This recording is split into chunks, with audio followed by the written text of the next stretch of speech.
žlutá poda.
Už mě ten z nich nebaví.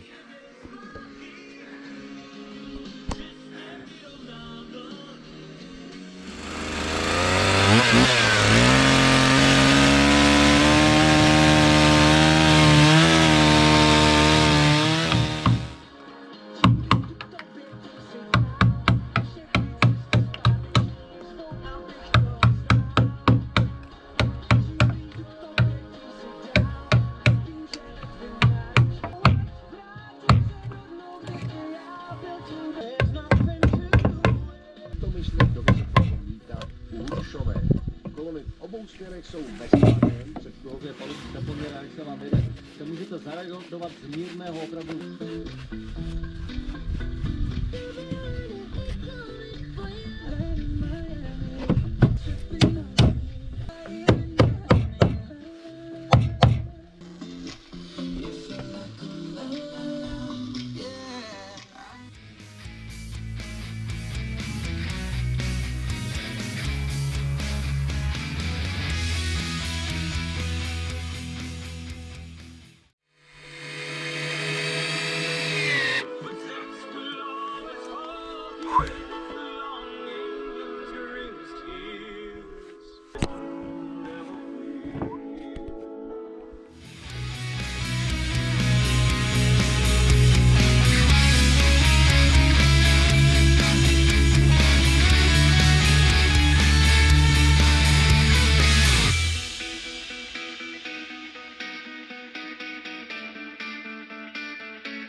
Jak vidíte, počasí nestojí za nic, ale nedá se nic dělat.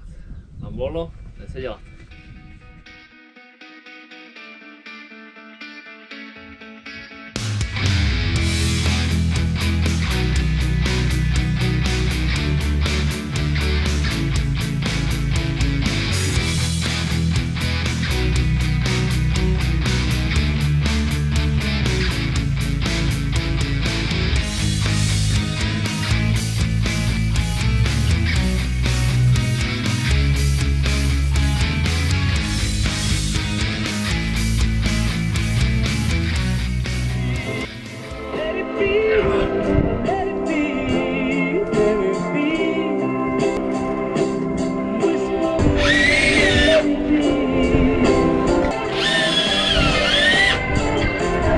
Popíjí šatony vtipa, báječnou ženskou veď.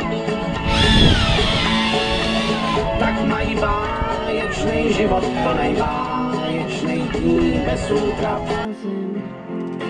Nevnímám čas, tvoje voda, voda živá.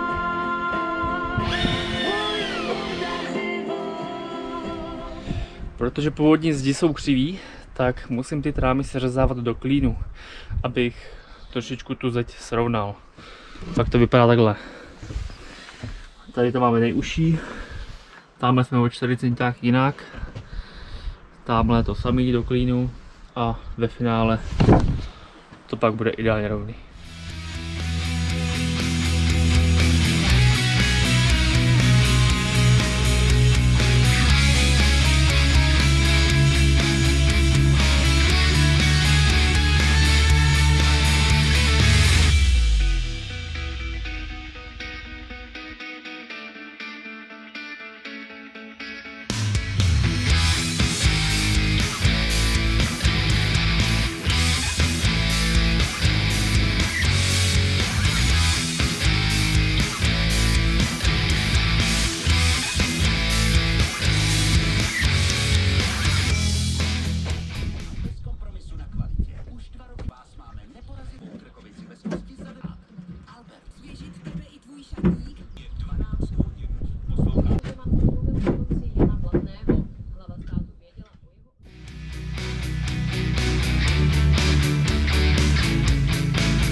No, tak ho můžeme tam montovat. Nejdřív samozřejmě demontuju stěnu, která tam bude vyhodněna.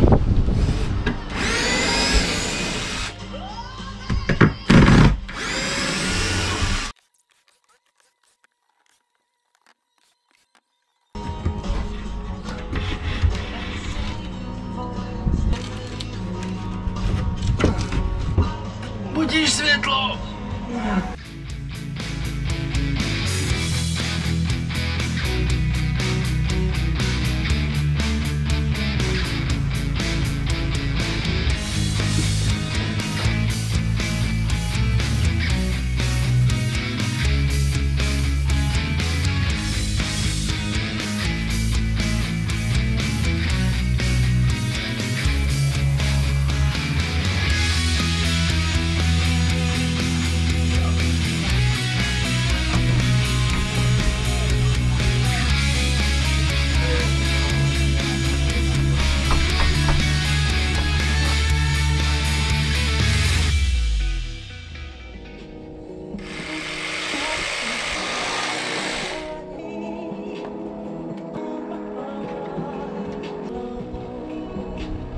Vždy čerstvé.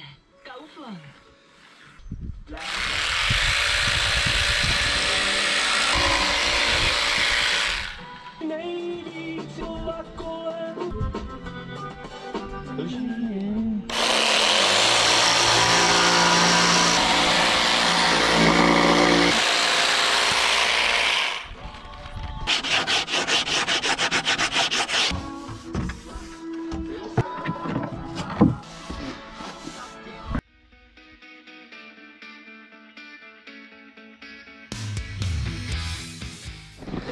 No a je to.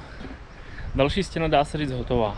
Trošku mě zdrželo, čekal jsem, tamhle na 3 palubky mi došly, takže proto jsem musel speciálně dojet.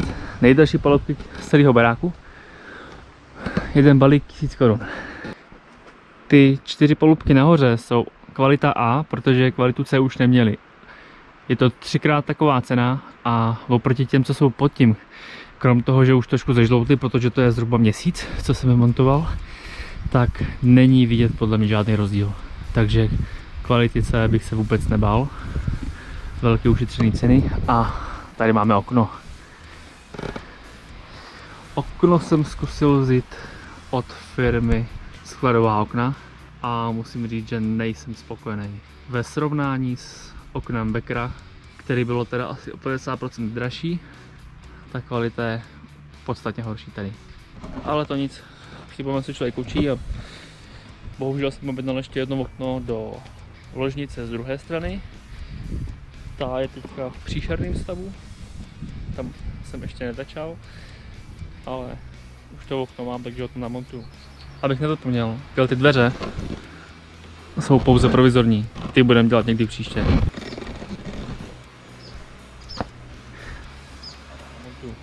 V každém případě, pokud se vám video líbilo, nezapomeňte dát like, odběr někde tady nade mnou bude odběr a vidíme se u dalšího videa. Čau.